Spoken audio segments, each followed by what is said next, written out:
न्यायाधीश राणा सर्वोच्चमा रहँदा बिचौलिया पाल्ने काम नरोकिने बारको ठहर, राजीनामा नदिए संसदसम्म पुग्ने चेतावनी।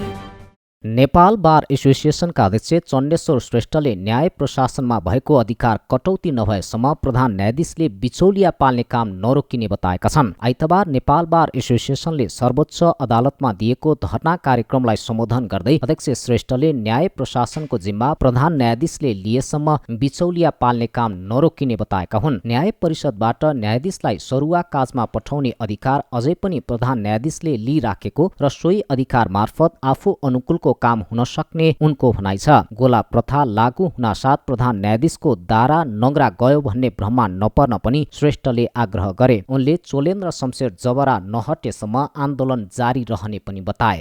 अहिले न्याय सम्पादनमा प्रधान न्यायाधीशलाई त हटाउने काम गर्न खोजिएको छ, तर बिचौलियाहरूलाई पाल्ने काम न्याय प्रशासनको न्याय परिषदबाट न्यायाधीशहरूलाई सरुवा काजमा पठाउने काम अधिकार अहिले पनि प्रधान न्यायाधीशले लिइराखेको छ कानुन विपरीतमा। त्यो नखोसिएसम्म प्रधान न्यायाधीश ढुक्क भएर बस्ला, उसले त खान पाउने तरिका त अर्को छँदैछ। त्यसकारणले गर्दाखेरि यो रोक्नको लागि उसले न्याय प्रशासनबाट पनि जबसम्म खोसिँदैन तबसम्म हामीले अहिले गोला प्रणालीको आधारबाट अब नङ्ग्रा त गयो, उसको दारा गयो भनेर भनेर मात्रै सुख पाउने अवस्थामा छैन। अर्को चपाउने दाँत छ, त्यो चपाउने दाँत अन्तर्गत सरुवा काज मार्फत न्यायाधीशहरूले थर्काउने काम भइराखेको हुन्छ। उनीहरू एउटा मुद्दा फैसला गराउनु पर्यो भने काजमा पठाउँछ, फैसला गराउँछ, अनि फेरि काजबाट फिर्ता गरिन्छ। त्यो घटनाहरू हामीले देखेका छौँ, त्यो उदाहरणहरू हामीसँग छ। त्यस कारणले गर्दाखेरि न्याय प्रशासन र न्याय सम्पादनमा जबसम्म प्रधान न्यायाधीश चोलेन्द्र शमशेर जबरा हट्दैन तबसम्म यो आन्दोलन कायम रहन। बिदा भएर जानुहोस्, आजै बिदा भएर जानुहोस्। भोलि हामी संसदका दलहरूमा हामी जाँदैछौँ, त्यहाँ जानुभन्दा अगाडि नै आजै राजीनामा गर्नुहोस्। तपाईँको कमसेकम बचे खुसिएको इज्जत रहन्छ, छोड्नुहोस्। अध्यक्ष श्रेष्ठले आगामी दिनमा प्रधान न्यायाधीश जबराको विरुद्धमा राजनीतिक दल कहाँ र संसदमा पनि जाने भन्दै जबरालाई राजीनामा दिन चेतावनी दिए। अधिवेशनका क्रममा सर्वसम्मतिबाट नेतृत्व चयन गर्न कांग्रेस सभापति देउवाको निर्देशन, कडा प्रतिस्पर्धाले पार्टीमा द्वन्द्व निम्ताउने भनाई। प्रधानमन्त्री एवं नेपाली कांग्रेसका सभापति शेरबहादुर देउवाले अधिवेशन हुन बाँकी क्षेत्रमा सर्वसम्मतिले पदाधिकारी चयन गर्न आग्रह गरेका छन्। सुनसरीको देवानगञ्ज गाउँपालिका 2 मा आज आयोजित कार्यक्रमलाई सम्बोधन गर्दै उनले 14औं महाधिवेशन अन्तर्गत अधिवेशन हुन बाँकी रहेका पदमा सर्वसम्मत पदाधिकारी चयन गर्न नेता तथा कार्यकर्तासँग आग्रह गरेका हुन्। पार्टीको क्षेत्र, जिल्ला, केन्द्रीय महाधिवेशन प्रतिनिधि र प्रदेश अध्यक्ष सहितका पदाधिकारी सम्भव भएसम्म सर्वसम्मत रूपमा चयन गर्न उनले आग्रह गरेका हुन्। सर्वसम्मत हुन सकेको स्थानमा स्वच्छ प्रतिस्पर्धाबाट नेतृत्व चयन हुनुपर्ने उनले बताए। मलाई धेरै कुरा यहाँ भन्नु छ, धेरै साथीहरूले भन्न सक्नुभएको छ। एउटा कुरा पार्टीको हाम्रो महाधिवेशन आउँदैछ, पार्टीको सभापति हिसाबले मैले के बोल्नु जरुरी छ, आवश्यक छ। यसकारण हाम्रो ठाउँमा देशभरि नै पार्टीको महाधिवेशन भइरहेको छ। यसमा म सबै यहीबाट के भन्न चाहन्छु भनेदेखिलाई सम्पूर्ण देशवासी राजनीतिक दिदीबहिनीहरूमा पार्टीका साथीहरू भविष्य सहमतिबाट तपाईँहरू गाउँपालिका, नगरपालिका, प्रदेश सभा, प्रदेश क्षेत्रीय समितिहरू सबै ठाउँमा सहमतिले सहमति हुँदै सकेन भने अत्यन्तै स्वस्थ प्रतिस्पर्धाबाट चाहिने चुनावबाट पनि नेतृत्व सार्नु होला। जितहार हुन्छ, आपसमा एउटा जित्छमा हार्छ, तर जितले हारेको बिचमा दुश्मनी हुनु हुँदैन। यसलाई चाहिँ सजिलै लिनुपर्दछ। चुनाव लड्दाखेरि जितहार हुन्छ नि, जितहारले दुश्मनको रूपमा भन्दा पनि यसलाई स्पोर्ट्सम्यानको आधारमा यसलाई चाहिँ एउटा सहजताका साथ दिएर चाहिँ यो पार्टीलाई अझ बलियो बनाउँछ। पार्टीलाई गराउनु पर्ने हुनाले अहिलेको बेला अत्यन्त चुनौतीपूर्ण हाम्रो अवस्था देशको सुरक्षित अवस्था छ। त्यसैले यस्ता कुरामा ध्यान दिनु चाहन्छु। पार्टीभित्रको आन्तरिक निर्वाचनमा कडा प्रतिस्पर्धा भए आफ्नै पार्टीभित्रका नेता तथा कार्यकर्तामा द्वन्द्व हुने उनले बताए। साथै पार्टीलाई समेत आउने निर्वाचनमा घाटा हुने भएकाले त्यसतर्फ ध्यान केन्द्रित गर्न प्रधानमन्त्री देउवाले नेता तथा कार्यकर्तालाई आग्रह गरेका छन्। देवान्जगञ्ज गाउँपालिका भवनको उद्घाटन गर्न आएका प्रधानमन्त्री देउवाले भवनसँगै बीपी कोइरालाको अर्धकदको शालिग पनि अनावरण गरेका छन्। आफू लड्न नहुने चिकित्सकले सुझाव दिएको एमाले अध्यक्ष ओलीको खुलासा। खेलाडीहरूलाई अभियन्ता बन्न सुझाव। नेकपा एमाले अध्यक्ष तथा पूर्व प्रधानमन्त्री केपी शर्मा ओलीले आफू लड्न नहुने चिकित्सकले सुझाव दिएको बताएका छन्। नेपाल खेलकुद महासंघले आइतबार गरेको खेल नीति सम्मेलनलाई सम्बोधन गर्दै ओलीले उनले आफूलाई पनि खेलमा रुचि भएको भए पनि चिकित्सकले लड्न नहुने सुझाव दिएकाले खेल्न नसक्ने बताएका छन्। ब्याडमिन्टन खेल्दा लडिन्छ कि जस्तो लाग्ने गरेको उल्लेख गर्दै ओलीले फुटबलबाट ब्याडमिन्टन अहिले टिटीतिर पछि चेसतिर झर्न बेर नलाग्ने उल्लेख गरे। एउटा मात्रै भन्न मन छ, खेल क्षेत्रको सम्बन्धमा हाम्रो भूगोल, हाम्रो प्रकृति खेलका लागि, सबै प्रकारका खेलका लागि, इन्डोर गेम्स, आउटडोर गेम्स अथवा अरू एडभेन्चरवाला गेमहरू, अलिक जोखिमयुक्त खालका देखिने खालका गेमहरू, यस्ता अनेक गेमहरू, बलले खेलिने गेमहरू, बुद्धिले खेलिने गेमहरू, सबै कुरामा हामी पछाडि पर्नुपर्ने कुनै कारण छैन। सही नीतिहरू बडो विचार विमर्श गरेर, हाम्रा विगतका अनुभवलाई पनि हेरेर हाम्रा सही नीतिहरू हामी तय गर्दछौँ। त्यसकारण ती अनच्यालेन्जेबल हुन्छन्, किनभने ती करेक्ट हुन्छन्, ती आवश्यक हुन्छन्, ती हितकारी हुन्छन्, ती लाभकारी हुन्छन्, ती वास्तवमा फलदायी हुन्छन्। त्यसकारण हामीले नीति निर्माण गर्दा सावधानी पनि अपनाउनु पर्दछ, गल्ती नहोस्। किन हाम्रा नीति र हाम्रा नीतिको कार्यान्वयनले यदि गलत नीति तय भए वा त्यसको कार्यान्वयनमा गल्ती भयो भने देशले नै गल्ती गर्नु पुग्छ।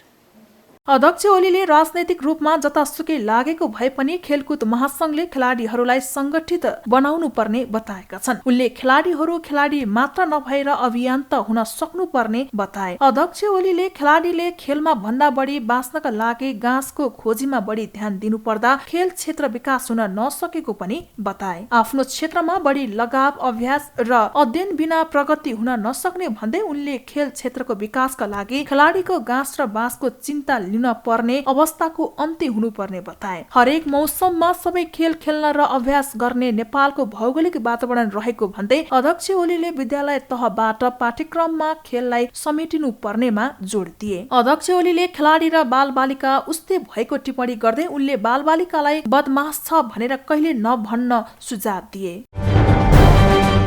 प्रमुख प्रतिपक्षी दल नेकपा एमालेका प्रवक्ता प्रदीप गेवालीले प्रधानमन्त्री शेरबहादुर देउवाले बाह्य लगानीमा सञ्चालित टेलिभिजन च्यानल आस्था नेपाल र पतञ्जलि नेपाल उद्घाटन गरेर कानून विपरीत काम गरेको टिप्पणी गरेका छन्। पूर्व परराष्ट्र मन्त्री समेत रहेका प्रवक्ता गेवालीले नेपालको कानूनले निषेध गरेका ती टेलिभिजन च्यानलहरू उद्घाटन गर्नुको कारण के हो भनेर प्रधानमन्त्री देउवालाई प्रश्न गरे। आइतबार प्रेस चौतारी नेपाल उपत्यका प्रदेश कमिटिले काठमाडौँमा आयोजना गरेको कार्यक्रममा उनले नेपालले सञ्चार माध्यमहरूमा बाह्य लगानी निषेध गरेको उल्लेख गर्दै ती कुराहरू स्वागत गर्न नसकिने स्पष्ट पारे। गत मङ्सिर 3 गते योगगुरु रामदेवको स्वामित्वमा रहेको पतञ्जलि कम्पनीले काठमाडौँमा सञ्चालनमा ल्याएको आस्था नेपाल र पतञ्जलि नेपाल नामक 2 टेलिभिजन च्यानलको प्रधानमन्त्री देउवाले उद्घाटन गरेका थिए। प्रधानमन्त्री देउवाले उद्घाटन गरेका ती 2 च्यानल कानून सम्मत नभएको प्रवक्ता गेवालीको दाबी छ। उनले सो च्यानल नेपालको कानून विपरीत राष्ट्रिय हितभन्दा फरक ढङ्गले सञ्चालनमा आएको प्रारम्भिक प्रतिक्रिया समेत दिए। नेपालले बाह्य लगानीका निम्ति केही क्षेत्रहरूलाई निषेधित गरेको छ। यो अहिले कुनै व्यक्ति विशेषलाई संस्था विशेषलाई लक्षित गरेर होइन, खास गरेर सञ्चार क्षेत्रमा टेलिभिजनदेखि लिएर अरू विभिन्न क्षेत्रहरू सञ्चार माध्यमहरूमा बाह्य लगानीलाई पूर्ण रूपले निषेध गरिएको छ। अब कुन ढङ्गले प्रधानमन्त्रीले त्यो टिभी च्यानल उद्घाटन गर्नुभयो त्यो हामीले बुझेका छैनौँ। दोस्रो, नेपालमा लगानीका निम्ति हाम्रा निश्चित माध्यमहरू छन्, त्यसका लागि उद्योग विभाग अन्तर्गत वन स्टप सर्भिस छ, त्यसका निम्ति इन्भेस्टमेन्ट बोर्ड छ। बाह्य लगानीलाई के सुविधाहरू दिने नदिने भन्ने कुरा चाहिँ हाम्रा निश्चित नियमहरू छन्। कुनै एकजना व्यक्तिले सस्तो लोकप्रियताका लागि म तपाईँलाई यो कुराहरू सुविधा दिन्छु भन्दैमा ती कुराहरू भइहाल्छन् जस्तो लाग्दैन, किनभने ती कानुन सम्मत हुनु जरुरी हुन्छ। नेपालमा विदेशी लगानी आउने कुरा राम्रो हो, तर लगानी कानुन सम्मत हुनुपर्छ, विधि सम्मत हुनुपर्छ, पारदर्शी हुनुपर्छ।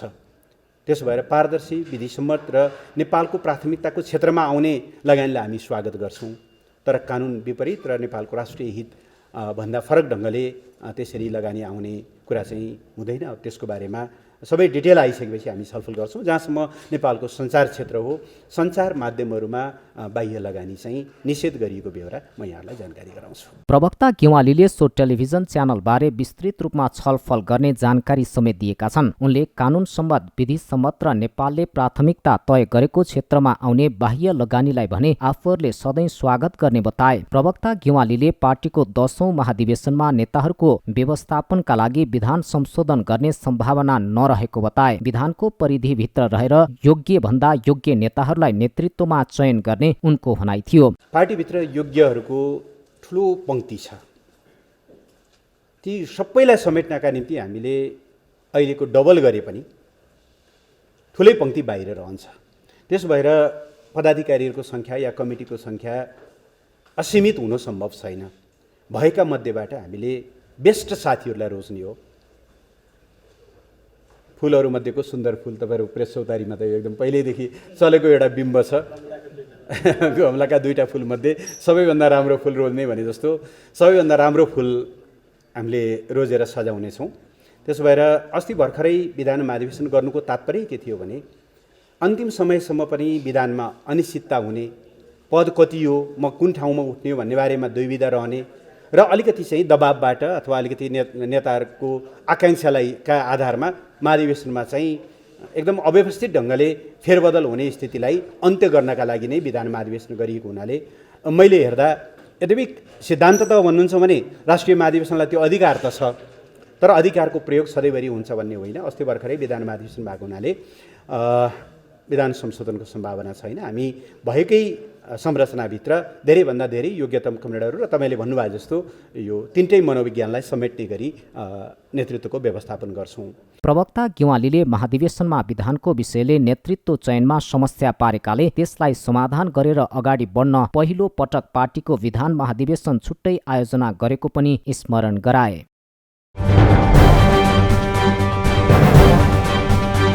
एमालेको 10औं महाधिवेशनमा अध्यक्षमा उम्मेदवारी दिने नेता भीम रावलको घोषणा, पार्टी विभाजनको ठण्डा दिमागले विश्लेषण गर्न माग।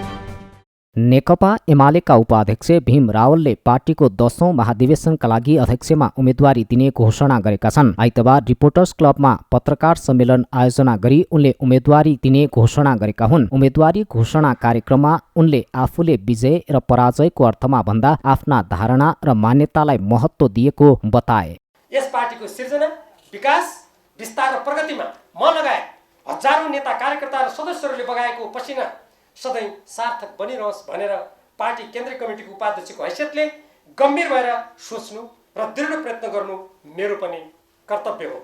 त्यसैले देश, जनता र पार्टीका सामु आज भएका र भोलि आउन सक्ने चुनौतीहरूको सामना गर्न सबै सकारात्मक सम्भावनाहरूलाई उद्घाटित गर्दै वर्तमान प्रतिस्पर्धी विश्वमा शान्ति र मानवताका अग्रदूत गौतम बुद्ध जन्मिएको, विश्वको अग्लो हिमाल सगरमाथा उभिएको तथा वीरता र परिश्रमको लागि प्रसिद्ध जनताको मातृभूमि नेपाललाई शिर ठाडो गरी समृद्धिको पथमा अग्रसर रहने तुल्याउन पार्टीलाई नेतृत्व दिने अठोट गरेको छु।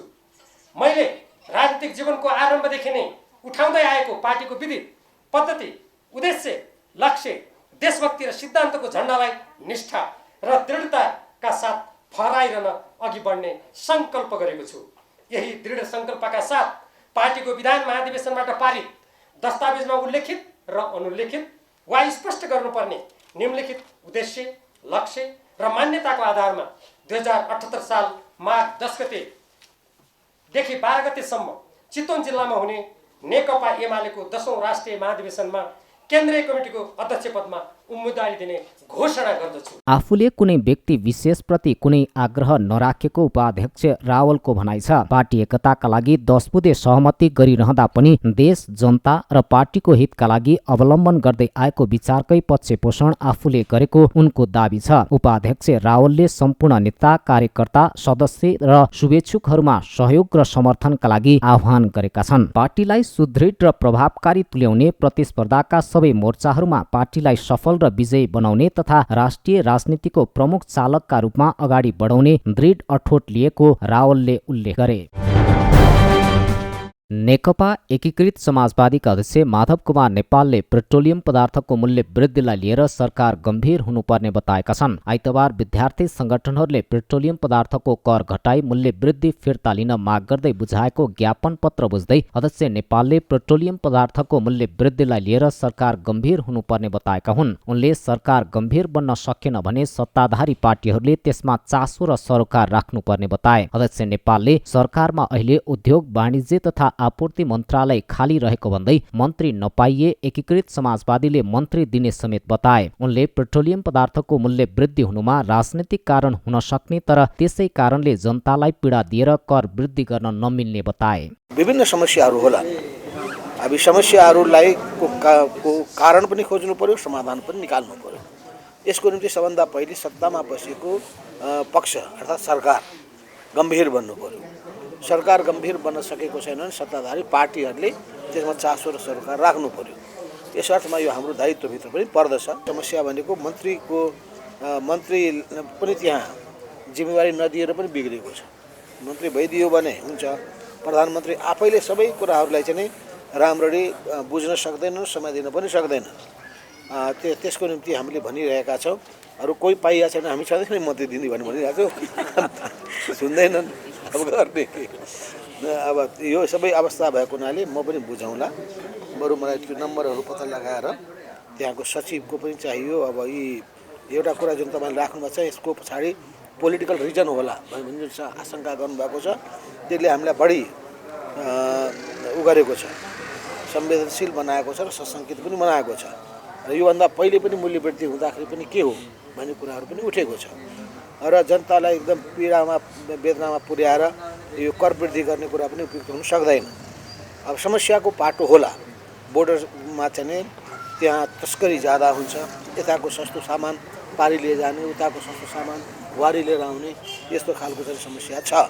र त्यसलाई समाधान गर्ने उपायहरू खोज्नुपर्दछ र त्यो उपायहरूलाई हामीले साथ दिनुपर्दछ। अध्यक्ष नेपालले खाना पकाउने ग्यासमा 12 दिनमा 125 रुपियाँ प्रति सिलिन्डर मूल्य वृद्धि गर्नु जनतामाथि अत्याचार भएको बताए। अध्यक्ष नेपालले रक्सौलमा पेट्रोलियम पदार्थ आउने पाइपलाइन जोडिसकेपछि पनि तेलको मूल्य महँगो भइरहेकोमा अचम्म लागेको बताए। उनले बाटोमा हुने चोरी र नोक्सानीको बारेमा हिसाब किताब हुनुपर्ने बताए। अध्यक्ष नेपालले सरकारले करको दायरा घटाएर भए पनि जनतालाई मारमा पार्न नहुने बताए। रक्सौलबाट जोडिसकेपछि पाइपलाइन जोडिसकेपछि त अब सस्तो हुनुपर्ने हो। मैले पनि बुझ्न सकिरहेको छैन कति हिजो कति खर्च हुने गर्दथ्यो त। अब त्यसमा ढुवानी कस्टका कुरादेखि लिएर जति भरेको छ त्योभन्दा यहाँ हुँदाखेरि बिचैमा चोरिने, त त्यसले हुने गरेको चाहिँ नोक्सानी कति पुर्ताल भएको छ, त्यो हिसाब किताब हुन्छ कि हुँदैन। यी सबै कुराहरूको बारेमा पनि सम्बन्धित निकायसँग म पनि बुझाउँला र यसको निम्ति चाहिँ हामी पनि छलफल गर्छौँ, सरकारलाई भन्नेछौँ र सरकारले पनि बरु करको दायरा घटाउनु पनि पर्यो। जनतासँग प्रत्यक्ष जोडिएका कुराहरूमा मारमा पार्न भएन। तपाईँले अहिले सुनाउनु भयो कि एकैचोटि उसको ग्यासको भाउ त चाहिँ कति बढेको भने 75 रुपियाँ एकैचोटि भनिसकेपछि यो त अति नै भएको जस्तो यो त अति नै भयो, अति होइन अति अत्याचार नै भयो। यो सबै कुराहरूमा मेरो पनि ध्यान आकर्षित भएको छ। हाम्रो ध्यान आकर्षित भएको छ। हामी सम्बन्धित सरकारवाला निकायहरूसँग पनि कुरा पनि गर्छौँ। स्वयं प्रधानमन्त्रीको पनि म ध्यान आकर्षित गर्नेछु। अध्यक्ष नेपालले सत्तामा हुँदा र बाहिर हुँदा पनि जनतासँग जोडिने र जनताको आवाजलाई सत्तासम्म पुर्याउने जिम्मेवारी राजनैतिक दलहरूको भएको बताउँदै सडकसँग सधैँ जोडिरहनु पर्ने बताए। उनले सडकसँग जोडिनु जनताको लोकप्रिय आन्दोलनमा जनभावना, जनपीडा र जनवेदनासँग जोडिनु रहेको बताए। अखिल क्रान्तिकारी अनेरा सोब्यू र समाजवादी विद्यार्थी युनियन लगायतका 5 विद्यार्थी संगठनहरूले पेट्रोलियम पदार्थमा भएको करको दायरा घटाई मूल्य वृद्धि फिर्ता लिनुपर्ने माग राखेका छन्। विद्यार्थी संगठनले सरकारले पेट्रोलियम पदार्थको मूल्य वृद्धि फिर्ता नलिए कठोर आन्दोलनमा उत्रने चेतावनी दिएको छ।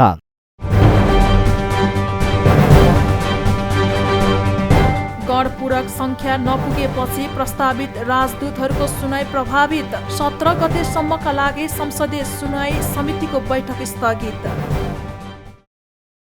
भारत, अमेरिका र बेलायतका लागि प्रस्तावित राजदूतहरूको सुनवाईका लागि बोलाएको संसदीय सुनवाई समितिको बैठक कोरम नपुगेर स्थगित भएको छ। आइतबार सिंहदरबारमा बोलाइएको समितिको सो बैठक कोरम नपुगेर आगामी मङ्सिर 17 गते बस्ने गरी स्थगित गरिएको हो। कोरम नपुगेपछि समितिको बैठक आगामी मङ्सिर 17 गते बस्ने गरी स्थगित गर्नु परेको समितिका सभापति लक्ष्मणलाल कर्णले जानकारी दिए। उनले एमाले र कङ्ग्रेसबाट प्रतिनिधित्व गर्ने सांसदहरू महाधिवेशनको कारण उपस्थित हुन नसक्दा समितिको बैठक बस्नको लागि आवश्यक कोरम पुग्न नसकेको स्पष्ट पारे। कोरम 1 घण्टा इन्तजार गर्यो, कोरम पुगेन। त्यसका विभिन्न कारण होला।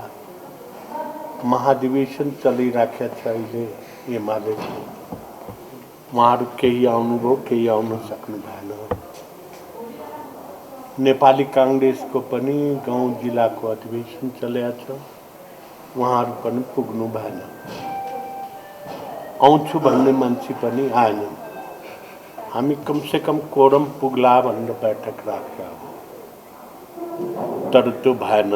गत कार्तिक 11 गते बसेको मन्त्री परिषद बैठकले भारतका लागि नेपाली राजदूतमा डाक्टर शङ्कर शर्मा, अमेरिकाका लागि नेपाली राजदूतमा श्रीधर खत्री र बेलायतमा ज्ञानचन्द्र आचार्यको नाम सिफारिस गरेको थियो। प्रस्तावित 3वटै देशका राजदूतहरूको सुनवाईका लागि आइतबार बैठक बोलाइएको थियो। संसदीय सुनवाई समिति 15 सदस्यीय छ, तर बैठकमा कोरम पुग्न 8 जना सदस्य चाहिन्छ। आउँछु भनेका सदस्य समेत उपस्थित हुन नसकेपछि कोरम नपुगेर बैठक स्थगित गर्न बाध्य हुनु परेको पनि समितिका सभापति कर्णले बताए। प्रदेश 2 का नवनियुक्त उद्योग, पर्यटन, वन तथा वातावरण मन्त्री शत्रुधन महतो र कानून, न्याय तथा प्रदेशसभा मामिला मन्त्री प्रमोद यादवले शपथ लिएका छन्। आइतबार जनकपुर स्थित प्रदेश प्रमुखको कार्यालयमा आयोजित एक विशेष समारोहका बीच प्रदेश प्रमुख हरिशंकर मिश्रले नेकपा एकीकृत समाजवादी पार्टीबाट मन्त्री बनेका मन्त्रीद्वय महतो र यादवलाई पद तथा गोपनीयताको शपथ खुवाएका हुन्। प्रदेश नम्बर 2 को उद्योग, पर्यटन तथा वन मन्त्रालय को मंत्री पद को कामकाज प्रचलित कानून को अधीन में रही कसैको डर नमानी पक्षपात नगरी कसैप्रति पूर्वाग्रह वा खराब भावना नलिई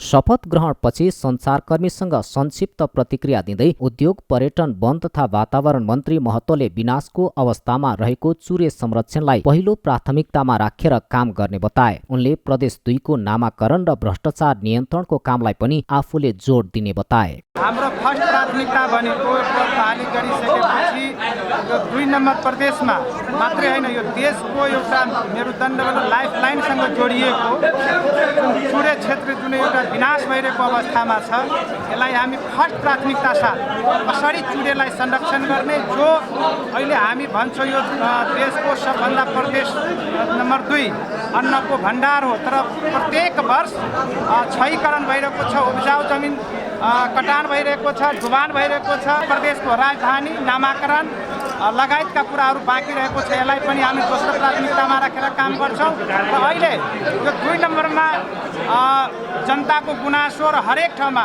मिडिया क्षेत्रमा पनि अहिले भ्रष्टाचारको कुराहरू पनि भइरहेको छ।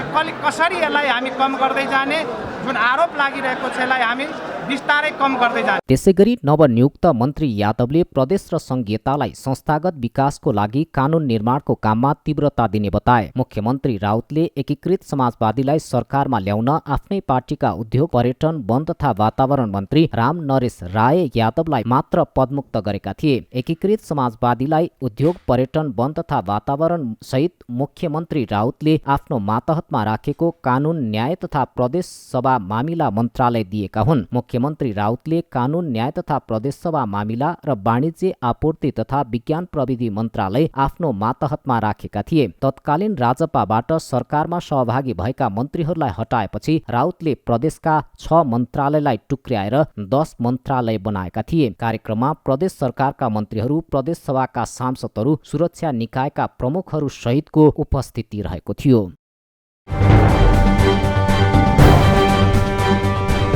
बाबा रामदेवलाई नेपालको पर्यटन प्रबन्धनका लागि ब्रान्ड एम्बेसडर बन्न प्रस्ताव। नेपालको संस्कृति संसारभर लिएर जाने प्रतिबद्धता।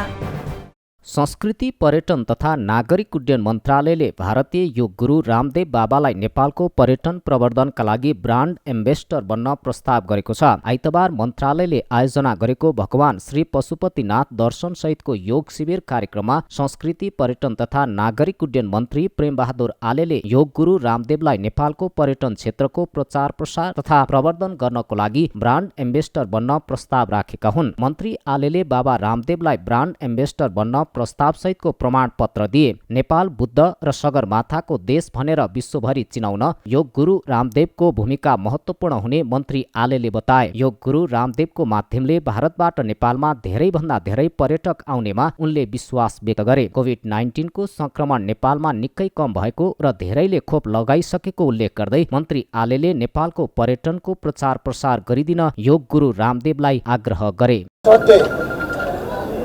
बाबा रामदेव र श्रद्धेय बालकृष्ण आचार्यज्यू हाम्रो साथमा हुनुहुन्छ। म उहाँलाई पर्यटन मन्त्रालयको तर्फबाट हार्दिक स्वागत गर्न चाहन्छु। उहाँले योग शिविर सञ्चालन पनि भर्खरै गरेर सम्पन्न भइसकेको छ। म उहाँलाई टुरिज्म प्रमोसनको लागि संस्कृति, पर्यटन तथा नागरिक उड्डयन मन्त्रालयको तर्फबाट म उहाँलाई टुरिज्म सेक्टरमा प्रमोसन गर्नको लागि ब्रान्ड अफ एम्बेसडरको लागि मैं वहाँ हार्दिक अनुरोध करना चाहूँ। अभी जो आप 4 दिन के भ्रमण में आए, इससे बहुत अच्छा मैसेज भी गया है, विश्व भर में इसका प्रचार प्रसार भी हुआ है। ये बुद्ध और सगरमाथा का देश से जाना जाता है, इसलिए मैं अनुरोध करना चाहता हूँ कि आपको जो ब्रांड ऑफ एम्बेसडर को जो हमने अनुरोध किया है मंत्रालय की तरफ से, मैं चाहता हूँ कि ज़्यादा से ज़्यादा पर्यटक लोग भारत से नेपाल में आए। हम उनको स्वागत करना चाहते हैं। और ये यहाँ कोविड भी बहुत कम हो गया है, सब लोग ऑलरेडी वैक्सीनेटेड हो गए हैं, इसलिए टूरिज्म सेक्टर में भी आप जरूर प्रमोशन करेंगे। आप दोनों आदरणीय व्यक्तित्व को सम्मान करते हैं, धन्यवाद देना चाहते हैं। सो अवसरमा योग गुरु रामदेवले नेपालको संस्कृतिलाई संसारभर लिएर जाने बताए। उनले मन्त्रालयको प्रस्तावलाई गम्भीरतापूर्वक छलफल गरी निर्णय लिने बताए। नेपाललाई समृद्ध बनाउन पतञ्जलि योगपीठले गर्न सक्ने योगदानलाई कार्य योजना बनाएर लागू गर्ने बताए। से ही एक आध्यात्मिक देश और नेपाल की प्रकृति और नेपाल की संस्कृति विश्वजयी संस्कृति है। और राजनीतिक दृष्टि से सन्यासी भले ही किसी एक राष्ट्र का नागरिक हो, लेकिन सन्यासी स्वभाव से वर्ल्ड सिटीजन होता है। और भारत और नेपाल की तो प्रकृति और संस्कृति साझी है, पूर्वज साझे हैं। और मैं जो प्रकृति और संस्कृति का वैभव नेपाल में देखता हूँ, मैं उसको भारत सहित पूरी दुनिया में लेके जाऊंगा। और यहाँ की संस्कृति से यहाँ के लोगों को तो गौरव ही हो, यहाँ संस्कृति और प्रकृति से यहाँ समृद्धि की भी नई बयार आए। इसके लिए हम जो प्रस्ताव दिया है, इस पर गंभीरता से विचार करके जल्दी इस पर निर्णय करेंगे और इस नेपाल देश को इसकी एकता, अखंडता और संप्रभुता के साथ समृद्धि के नए शिखर आरोहण करें। इस दिशा में पतंजलि योगपीठ की ओर से जो भी योगदान हो सकता है उसकी एक पूरी रूपरेखा बना करके एक लंबी कार्य योजना के तहत हम अपना संपूर्ण योगदान देंगे। योग गुरु रामदेवले नेपाल र भारतका पूर्वजहरू साझा रहेको धारणा पनि व्यक्त गरे। र पछिल्लो 3 महिनामा मुलुकको वित्तीय सूचक सकारात्मक, भुक्तानी सन्तुलन, रेमिटेन्स, निर्यात तथा आयातमा उल्लेख्य सुधार। चालू आर्थिक वर्ष 2078-79 को पछिल्लो 3 महिना अवधिमा मुलुकको वित्तीय सूचक सकारात्मक देखिएको छैनन्। पछिल्लो 3 महिनाको अवधिमा भुक्तानी सन्तुलन, रेमिटेन्स, निर्यात तथा आयातमा उल्लेख्य सुधार नभएको तथ्याङ्क सार्वजनिक भएको छ। यता वैदेशिक व्यापार र निर्यातको आँकडा बढ्दा विप्रेषणमा कमी आएको छ। गत मंगलबार नेपाल राष्ट्र बैंकले सार्वजनिक गरेको मुलुकको वित्तीय प्रतिवेदनले मुलुकको अर्थतन्त्रका सूचक सकारात्मक छैन। राष्ट्र बैंकको 3 महिनाको वित्तीय प्रतिवेदन अनुसार समीक्षा अवधिमा चालू खाता 1 खर्ब 51 अर्ब रुपैयाँ घाटामा देखिएको छ। गत साउन र भदौ महिनामा 1 खर्ब 6 अर्ब रुपैयाँले मात्र घाटा थियो। 1 महिनाको अवधिमा नै 45 अर्ब रुपैयाँले घाटा वृद्धि भएको छ। गत आर्थिक वर्षको सोही अवधिमा चालू खाता 33 अर्ब 38 करोड रुपैयाँले बचतमा रहेको थियो। 3 महिनाको अवधिमा शोधानान्तर घाटा समेत चुलिएर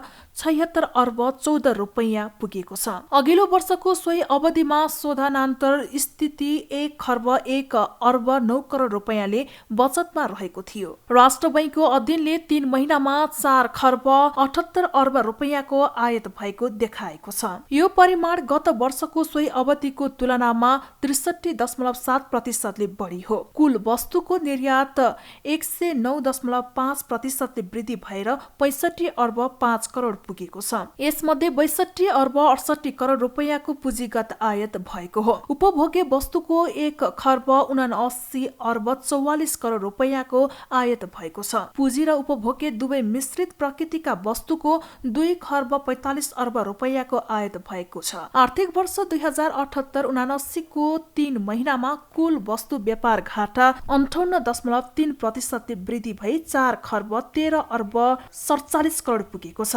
अघिल्लो वर्षको सोही अवधिमा यस्तो घाटा 15.1% ले घटेको थियो। समीक्षा अवधिमा निर्यात आयात अनुपात 13.6% पुगेको छ। अघिल्लो वर्षको सोही अवधिमा यस्तो अनुपात 10.6% रहेको थियो। आर्थिक वर्ष 2078-79 को 3 महिनामा कुल वस्तु व्यापार घाटा 58.3% ले वृद्धि भई 4 खर्ब 13 अर्ब 47 करोड पुगेको छ। अघिल्लो वर्षको सोही अवधिमा यस्तो घाटा 15.1% ले घटेको थियो। त्यस्तै राष्ट्र बैंकका अनुसार 7.6% ले रेमिटेन्स घटेको छ। रेमिटेन्स आउने नेपालको स्रोत भनेकै वैदेशिक रोजगारी हो। यसरी चालू आर्थिक वर्षको पहिलो त्रैमासिकमा 2 खर्ब 39 अर्ब 32 करोड रुपैयाँ रेमिटान्स भित्रिएको राष्ट्र बैंकले जनाएको छ। पछिल्लो समय पुँजीगत वस्तुको आयात पनि घट्न थालेको छ। समग्र आयात उच्च दरमा बढ्दा पुँजीगत आयात भने घट्दै गएको छ। 3 महिनाको अवधिमा पुँजीगत वस्तुको आयात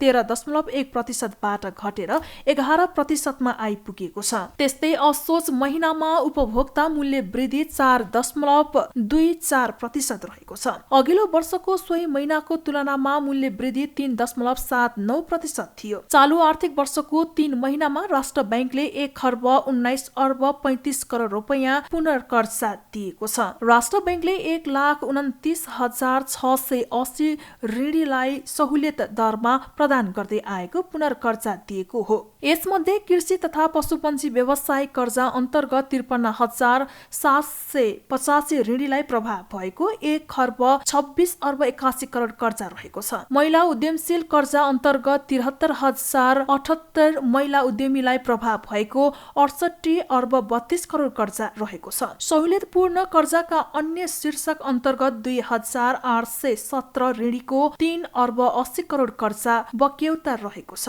आर्थिक वर्षको 3 महिनामा 60 अर्ब तरलता प्रशोषण गरिएको छ। अघिल्लो वर्षको सोही अवधिमा 1008 अर्ब 17 करोड तरलता प्रभाव गरेको थियो। समीक्षा अवधिमा यस बैंकले विदेशी विनिमय बजार वाणिज्य बैंकहरूमा अमेरिकी डलर 24 करोड 76 लाख खुद खरिद गरी 29 अर्ब 73 करोड तरलता प्रभाव गरेको छ। अघिल्लो वर्षको सोही अवधिमा विदेशी विनिमय बजारबाट अमेरिकी डलर 1 अर्ब 24 करोड खुद खरिद गरी 147 अर्ब 73 करोड तरलता प्रभाव गरिएको थियो। त्यस्तै 3 महिनाको अवधिमा घर जग्गा तथा आवासीय क्षेत्रमा 28 अर्ब 20 करोड 64 लाख रुपैयाँको कर्जा प्रभाव भएको छ, जसमा 3 महिनाको अवधिमा 12 अर्ब 18 करोड 30 लाख रुपैयाँ 1 करोड 50 लाखसम्म व्यक्तिगत घर ऋण लिने र 16 अर्ब 2 करोड 34 लाख रुपैयाँ रियल इस्टेटमा कर्जा प्रभाव बैंकहरूले गरेका छन्। गत वर्ष सोही अवधिमा बैंकहरूले 9 अर्ब 28 करोड 26 लाख रुपैयाँ कर्जा प्रभाव गरेका थिए। यसरी गत वर्षको तुलनामा सही अवधिमा घर जग्गा तथा आवासीय क्षेत्रमा 12.8% बढी कर्जा प्रभाव भएको राष्ट्र बैंकको प्रतिवेदनमा